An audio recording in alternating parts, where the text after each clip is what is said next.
Well, it's highly unusual for a Grand Prix team to go into hibernation for what was essentially 2.5 months. So obviously during that period, you want to retain that sense of team.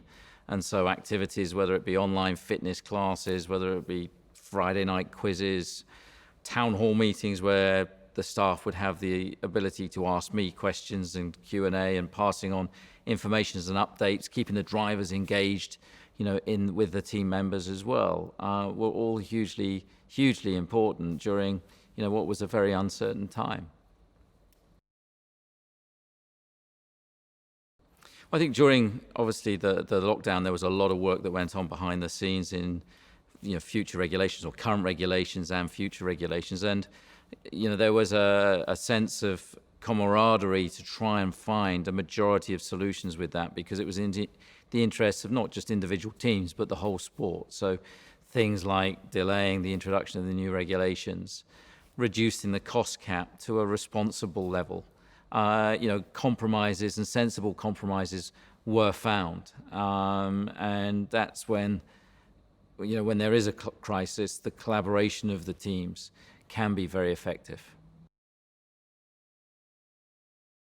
Well, as we return to racing, of course, there's going to be things to fine-tune in this new environment that's obviously going to be a lot more restricted in terms of our activities. So inevitably there's going to be tuning there. With the new regulations for 2022, I'm sure there's going to be clarifications on the financial regulations, which are all new. Again, I'm sure there's going to be further clarifications. So, but the bulk of the big ticket items have certainly been dealt with. Well, from very early on in the pandemic, Red Bull were keen to help. And as races dropped off, they set their sights firmly on getting Formula One going again. And so thanks to Dietrich Mateschitz and the whole of Red Bull, the effort that's gone into getting this race off the ground, working closely with the promoter, with the guys from Liberty, and the governing body. A huge amount of effort has gone into providing the right and safe environment to get Formula One running again. And not only one weekend in Austria, but two. So we'll get to enjoy 2 weekends at what essentially is our home Grand Prix. There's been a huge focus on protecting staff and protecting all members in Formula One and the host countries that we're going to. So teams will essentially work within their own isolated bubbles. We won't be sharing hotels. There'll be our hospitality units won't be at the races. We'll be wearing face masks during any sessions on the pit wall.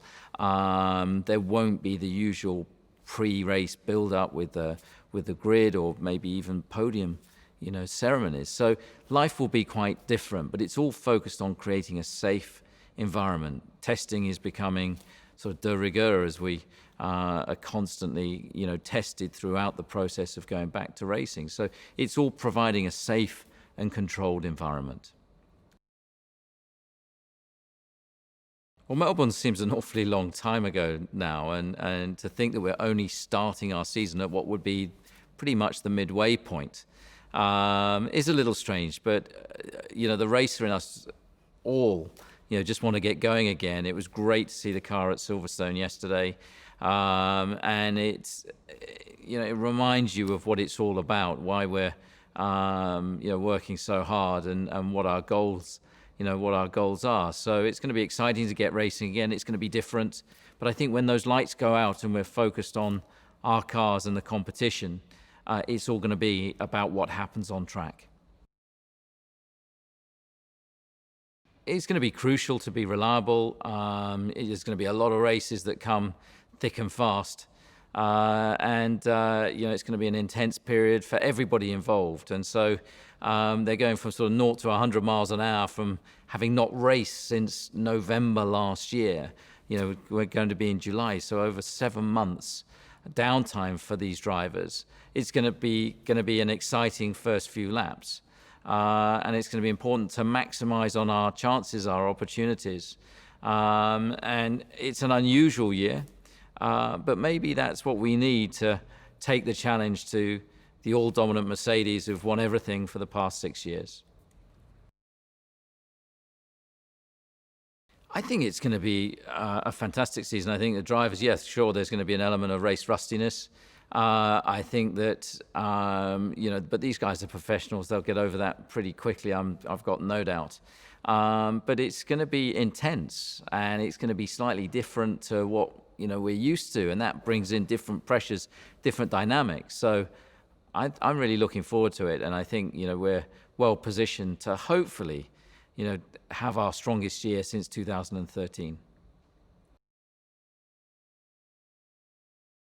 Well, we all go into the first race with the same amount of points.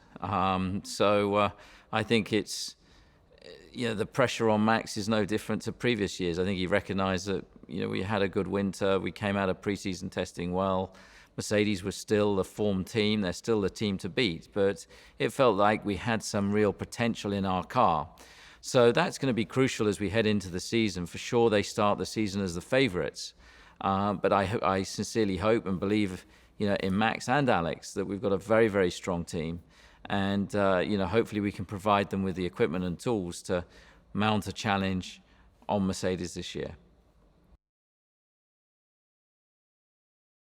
Well, for Alex, people do forget it's his second season in Formula One, and he's missed sort of the first half of that. So it's been, a baptism by fire with him, but he coped with that incredibly well last year. He seems to deal with pressure very well, and I think we're just looking for him to make progress on where he finished, last season. I think opportunities, will present themselves for him, and I really think he could be the surprise of the season in many respects this year. I think the dynamic between the drivers is very important, and I think, in the pairing that we have, it's a good and respectful dynamic. I think that, you've got experience and youth. Max is obviously highly experienced in Formula One now. Alex still, very much at the beginning of his career, and I think, that balance is important. And I think that we're well set, we're well geared, going into this campaign. Well, we don't really know where we stand going into Austria, and of course, the car would have been developed. There would have been updates at the first European race, in Zandvoort and Barcelona. There would have been further updates for Montreal. So, of course, all the updates that were in the pipeline prior to the shutdown, plus whatever we've learned subsequent to the shutdown, have been implemented onto the car. So there are subtle revisions all over the car. As part of that update process, which I'm sure the other front-running teams have also done. We also have an engine upgrade, as we essentially are introducing what would have been engine number 2, which becomes our first engine. So in all aspects of the car, there's been an awful lot of work go into, and it's been a race against the clock to get those updates onto the car since reopening the factory at the beginning of June. I think it was very important for the team just to get themselves back up to speed, with under the new, regulations with the PPE equipment and the social distancing and everything that was involved, within that. So it was very useful to get the team back up to speed. It was great to see them doing sub 2 seconds pit stops. So it showed that they could get down to their best times very quickly. And I think again for Alex, it was a benefit for him to have a day where, the focus was on him. Max was unable to attend the test. We discussed it beforehand, and we felt that it wasn't, the best use of his time to subject him to 2 weeks of quarantine in the UK prior to being able to do what would have been 50 kilometers. So allowing Alex the time to run in the car, to feel his way back in, based on the lack of experience that he has, I think will stand him in good stead as we head to Austria for the first race. Well, as we head into our second year of our Honda relationship, it feels much more integrated within the team. We enjoyed a great debut season, with Honda winning 3 races. And of course, now we're looking to build on that. They're ambitious. They share the same ambitions that we do. They've been working tremendously hard during the off season, and of course come into this year with higher expectations, and it's a key part of the car. and a key partner for us, as we move forward and look to mount a challenge for championships in the future.